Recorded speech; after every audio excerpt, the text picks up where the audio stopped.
ಇವತ್ತು ಟ್ರೇಲರ್ ಸರ್ವಾಂತರ್ಯಾಮಿ ಚಿತ್ರದ ಟ್ರೇಲರ್ ಬಿಡುಗಡೆ. ಈ ಟ್ರೇಲರ್ ಬಿಡುಗಡೆ ಸಮಾರಂಭಕ್ಕೆ ನೀವೆಲ್ಲ ಆಗಮಿಸಿ ನಮಗೆ ಹೆಚ್ಚಿನ ರೀತಿಯಲ್ಲಿ ಸಹಕಾರ ಕೊಟ್ಟಿದ್ದೀರಾ. ನಿಮಗೆಲ್ಲ ಮತ್ತೊಮ್ಮೆ ಅಭಿನಂದನೆಗಳು. ನಾನು ಈ ಚಿತ್ರ ಮಾಡಬೇಕು ಅಂದಾಗ ಈ ಕಥೆನ ನಮ್ಮ ರಾಮನಾರಾಯಣ ಅವ್ರಿಗೆ ಹೇಳಿದೆ, ರಾಮನಾರಾಯಣ ಈ ಥರ ಮಾಡೋಣ ಅಂತ.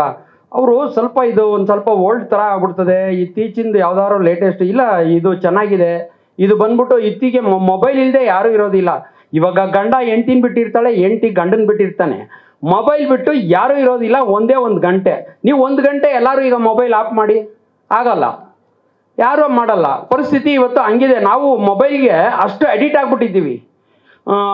ಅದಕ್ಕೆ ಒಂದು ಸಾಂಗು ಕೂಡ ನನ್ನ ಸಾಂಗ್ ನೀವು ನೋಡಿದ್ರಿ, ಮೊಬೈಲ್ ಇಲ್ಲ ಅಂದರೆ ನಾವು ಮೆಂಟ್ಲಾಗ್ಬಿಡ್ತೀವಿ ಅಂತ ಒಂದು ಲೈನು ನಾನು ಬರೆದಿದ್ದೀನಿ. ಆ ಸಾಂಗನ್ನು ಕೂಡ ಇವಾಗ ನೀವು ನೋಡಿದ್ವಿ, ನಿಮ್ಮ ಮುಂದೆ ಪ್ಲೇ ಮಾಡಿದ್ವಿ. ಅಂಥ ಪರಿಸ್ಥಿತಿ ಇವತ್ತು ನಮಗಿದೆ. ಮುಂಚೆ ಒಂದು ಕತೆ, ಒಂದು ಕಾದಂಬರಿ, ಒಂದು ಪುಸ್ತಕ ಓದೋರು ಎಲ್ಲಾದರೂ ಟೈಮ್ ಸಿಕ್ಕಿದ್ರೆ ಸಾಕು, ಒಂದು ಪುಸ್ತಕ ಕೈಯಲ್ಲೇ ಇಟ್ಕೊಂಡು ಹೋಗೋರು. ಎಲ್ಲೋದ್ರೂ ಒಂದು ಕತೆ ಓದೋರು, ಒಂದು ಕಾದಂಬರಿ ಓದೋರು, ಇಲ್ಲ ಒಂದು ನ್ಯೂಸ್ ಪೇಪರ್ ಆದರೂ ಇರೋದು ಕೈಯಲ್ಲಿ. ಇವಾಗ ಪ್ರತಿಯೊಬ್ಬರ ಕೈಯಲ್ಲೂ ಮೊಬೈಲೇ. ನೀವು ಒಂದು ಡಾಕ್ಟ್ರ್ ಶಾಪ್ ಹೋಗಿ ಲೈನಲ್ಲಿ ನಿಂತ್ಕೊಳ್ಳಿ, ಅಲ್ಲಿ ಕುತ್ಕೊಂಡಿರಿ ಲೈನಲ್ಲಿ, ಅವರು ಪಕ್ಕದವ್ರನ್ನ ನಿಮ್ಮ ಕಷ್ಟ ಏನೋ ನಮ್ಮ ಸುಖ ಯಾರೂ ಕೇಳೋದಿಲ್ಲ. ಎಲ್ಲ ಬಂದು ಕುತ್ಕೋತಾರೆ, ಅವ್ರವ್ರ ಮೊಬೈಲ್ ಆನ್ ಮಾಡ್ಕೊಂಡು ಕುತ್ಕೋತಾರೆ. ಮೊಬೈಲೇ ಇವತ್ತು ಸರ್ವಸ್ವ ಆಗ್ಬಿಟ್ಟಿದೆ. ಅದಕ್ಕೋಸ್ಕರ ಈಗ ಈ ಮೊಬೈಲಿಂದ ಮಕ್ಕಳಿಗೆಲ್ಲ ತುಂಬ ತೊಂದರೆ ಆಗ್ತಾ ಇದೆ. ಇನ್ ಫ್ಯೂಚರು ಭಾಳ ಕಷ್ಟ ಆಗ್ತದೆ. ಮೊಬೈಲಿಂದ ಒಂದಲ್ಲ ಎರಡಲ್ಲ ನಾನಾ ರೀತಿ ಕಾಯಿಲೆಗಳು ಬರ್ತವೆ.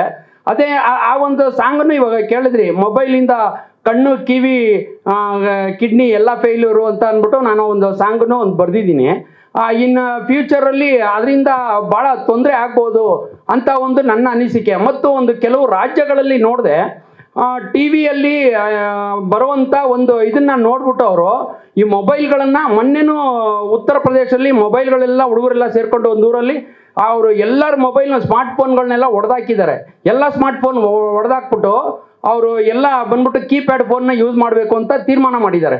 ಅದೊಂದು ಒಳ್ಳೆ ತೀರ್ಮಾನ.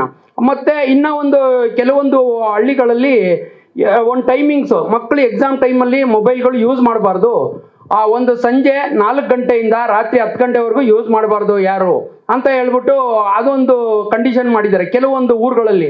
ಇದು ಒಳ್ಳೆ ಬೆಳವಣಿಗೆ ಅಂತ ನಾನು ಅನ್ಕೋತೀನಿ. ಬಟ್ ಮೊಬೈಲನ್ನು ತಪ್ಪಿಸೋದು ಭಾಳ ಕಷ್ಟ ಐತೆ. ಒಂದೊತ್ತು ಊಟ ಇಲ್ಲದೆ ಇದ್ರೂ ಇರ್ತೀವಿ, ಮೊಬೈಲ್ ಇಲ್ಲ ಅಂದರೆ ಇರೋದಿಲ್ಲ ಅಂತ ಹೇಳ್ಬಿಟ್ಟು ನಾನು ಒಂದು ಸಾಂಗಲ್ಲೂ ಬರೆದಿದ್ದೀನಿ. ಇದಿಷ್ಟು ಈ ಸಿನಿಮಾದ ಕತೆ. ಈ ಸಿನಿಮಾ ಕತೆ ಮೊಬೈಲಿಂದ ಮಕ್ಕಳಿಗೇನು ಉಪಯೋಗ, ದೊಡ್ಡವ್ರಿಗೇನು ಉಪಯೋಗ, ಉಪಯೋಗಕ್ಕಿಂತ ದುರುಪಯೋಗ ಜಾಸ್ತಿ ಆಗಿದೆ.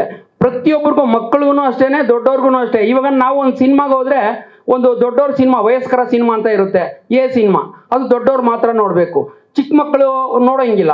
ಮಕ್ಕಳ ಸಿನಿಮಾನೇ ಬೇರೆ ಇದೆ, ಅಂತ ಒಂದು ಮಕ್ಕಳ ಸಿನಿಮಾ ಇದೆ. ಆ ಮಕ್ಕಳ ಸಿನಿಮಾನ ಮಕ್ಕಳ ಸಿನಿಮಾ ಯಾರು ಬೇಕಾದ್ರೂ ನೋಡ್ಬೋದು. ಬಟ್ ಈ ಮೊಬೈಲಲ್ಲಿ ಏನೂ ಇಲ್ಲ. ಪ್ರತಿಯೊಂದು ಕಂಟೆಂಟೂ ಕೂಡ ಸಣ್ಣ ಮಕ್ಕಳಿಂದ ಹಿಡಿದು ದೊಡ್ಡವ್ರವರೆಗೂ ನೋಡ್ತಾರೆ. ಒಳ್ಳೇದು ಕೆಟ್ಟದ್ದು ಎಲ್ಲ ಇದೆ ಅದರಲ್ಲಿ. ಕೆಟ್ಟದ್ದೇ ಜಾಸ್ತಿ ನೋಡ್ತಾವ್ರೆ, ಒಳ್ಳೇದು ಯಾರೂ ನೋಡ್ತಾ ಇಲ್ಲ. ಆಮೇಲೆ ಒಳ್ಳೇದು ಉಪಯೋಗಿಸ್ಕೊತಾ ಇಲ್ಲ, ಕೆಟ್ಟದ್ದೇ ಜಾಸ್ತಿ ಆಗ್ತಾ ಇದೆ ಇವತ್ತಿನ ಒಂದು ಸಮಾಜದಲ್ಲಿ. ಆ ಒಂದು ಉದ್ದೇಶ ಇಟ್ಕೊಂಡು ನಾನು ಈ ಸಿನಿಮಾ ಮಾಡಬೇಕು ಅಂತ ಆಸೆ ಇಟ್ಕೊಂಡಿದ್ದೆ. ಈ ಒಂದು ಸಿನಿಮಾ ಮಾಡಿದೆ. ಈ ಒಂದು ಸಿನಿಮಾ ಮಾಡಬೇಕು ಅಂತ ನನ್ನ ಮಗಳಿಗೆ ಹೇಳಿದೆ, ಈ ಒಂದು ಸಿನಿಮಾ ಮಾಡಬೇಕಮ್ಮ ಈ ಥರ. ಆಯ್ತಪ್ಪ ಮಾಡಪ್ಪ, ನನ್ನ ಸಪೋರ್ಟ್ ಯಾವಾಗಲೂ ಇರುತ್ತೆ, ನೀನು ಮಾಡು ಅಂತ ಹೇಳಿದ್ಬಿಟ್ಲು.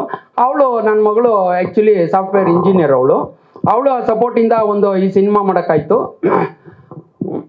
ಮತ್ತು ನಮ್ಮ ಗುರುಗಳು, ನಮ್ಮ ಕೆ ನಾರಾಯಣ್ ಸಿಂಗ್, ನಮ್ಮ ನೃತ್ಯ ಗುರುಗಳು, ನಮಗೆ ಡ್ಯಾನ್ಸ್ ಹೇಳ್ಕೊಟ್ಟಿದ್ದಂಥ ಗುರುಗಳು ಅವರು ವೇದಿಕೆಗೆ ಬಂದು 1-2 ಮಾತಾಡಬೇಕು ಅಂತ ನಾನು ಕೇಳ್ಕೊತಾ ಇದ್ದೀನಿ.